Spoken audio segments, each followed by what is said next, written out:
قرآن کریم انسانیت کو کیا تعلیم دیتا ہے؟ دیکھیے جب یہ قرآن اترا ہے تو دنیا نے دیکھا تھا کہ جن لوگوں پر یہ قرآن اتر رہا تھا، جن سے یہ قرآن خطاب کر رہا تھا، ان لوگوں کی دنیا میں کوئی حیثیت نہیں تھی، دنیا انہیں مانتی نہیں تھی، دنیا انہیں جانتی تک نہیں تھی، اقوام عالم کے پلڑے میں ان کا کوئی وزن ہی نہیں تھا اور انہیں کوئی جانتا تک نہیں تھا، نہ ان کی کوئی سیاسی حیثیت تھی، نہ ان کی کوئی معاشی حیثیت تھی، اور نہ وہ علمی اعتبار سے دنیا کے اندر قابل ذکر تھے۔ لیکن جیسے ہی وہ قرآن کے دامن میں آئے ہیں اور قرآن کریم کو انہوں نے قبول کیا ہے تو قرآن کریم کی تعلیمات نے ان کی زندگیوں کے اندر ایک انقلاب برپا کیا تھا۔ وہ انقلاب کیا تھا جو ان کی زندگیوں کے اندر آیا ہے؟ وہ انقلاب وہ تھا کہ جس کے نتیجے کے اندر وہ بکریوں کے چرواہے انسانیت کے امام بن کے کھڑے ہو گئے تھے، اور ان لوگوں نے پوری انسانیت کو درس سیاست بھی دیا، درس اقتدار بھی دیا، درس معیشت بھی دیا، اور علم کی گتھیاں بھی سلجھا کر کے دکھائیں، اور دنیا کو یہ بتا دیا کہ دنیا والوں اس قرآن کے اندر وہ قوت ہے اور اس قرآن کے اندر وہ جان ہے کہ اس قرآن کریم کے دامن میں آنے والے جب اس قرآن کریم کے دامن میں آتے ہیں اور اس قرآن کریم کو قبول کرتے ہیں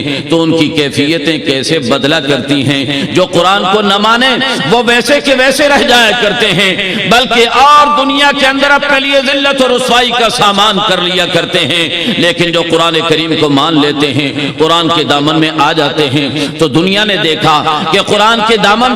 میں آنے سے پہلے ابو قحافہ کا بیٹا ابو بکر تھا، قرآن نے اس میں انقلاب برپا کیا اور صدیق اکبر بنا کر کے اسے کھڑا کیا۔ قرآن کریم کے دامن میں آنے سے پہلے خطاب کا بیٹا عمر تھا، قرآن کے دامن میں آیا تو قرآن نے اسے فاروق اعظم بنا کر کے کھڑا کر دیا۔ قرآن کریم کے دامن میں آنے سے پہلے عفان کا بیٹا عثمان تھا، قرآن کے دامن میں آیا تو غنی اور ذو النورین بن گیا۔ قرآن کریم کے دامن میں آنے سے پہلے ابو طالب کا بیٹا علی تھا، لیکن قرآن کے دامن میں آنے کے بعد علی مرتضی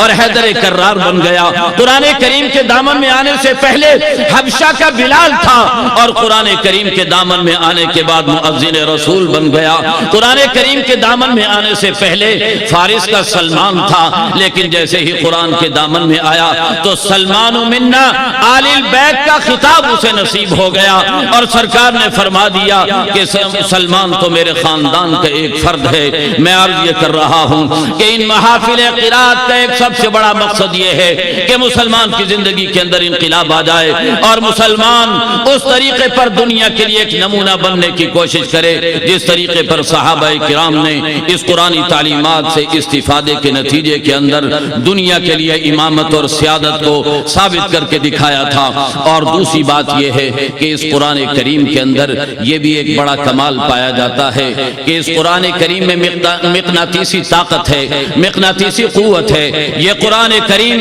دنیا کے لوگوں کو اپنی طرف کھینچ لیتا ہے، اور دنیا میں کتنا انتشار ہو، کتنی لڑائیاں ہو، کتنا جنگ و جدل ہو، ذرا آپ عرب کے بدوؤں سے پوچھ کر کے دیکھیے جنہیں 100 سال تک اور 300 سال تک جن کے اندر جنگیں جاری رہا کرتی تھی، جن میں انتشار اور اختلاف رہا کرتا تھا، لیکن اس قرآن کریم نے آ کر کے ان سب کو یکجا کر دیا، سب کو باہم متحد کر دیا، اور قرآن نے دنیا کو یہ پیغام دیا وَاعْتَصِمُوا بِحَبْلِ اللَّهِ جَمِيعًا، اللہ کی رسی کو مضبوطی سے تھام لو۔ اس قرآن کریم نے یہ پیغام دیا کہ تم نے اپنی جتنی بنیادیں بنا رکھی ہیں اپنی علیحدگی کے لیے، تم نے جس قدر اپنے آپ کو انتشار کے حوالے کیا ہوا ہے، ان ساری بنیادوں کو اپنا پاؤں تلے رون کر قرآن کریم کے نام پر باہمی طور پر متحد ہو سکتے ہو۔ شاعر مشرق نے اسی آواز کو بلند کیا ہے، وہ کہتے ہیں بتان رنگ و بو کو چھوڑ کر ملت میں گم ہو جا، نہ ایرانی رہے باقی، نہ تورانی نہ افغانی۔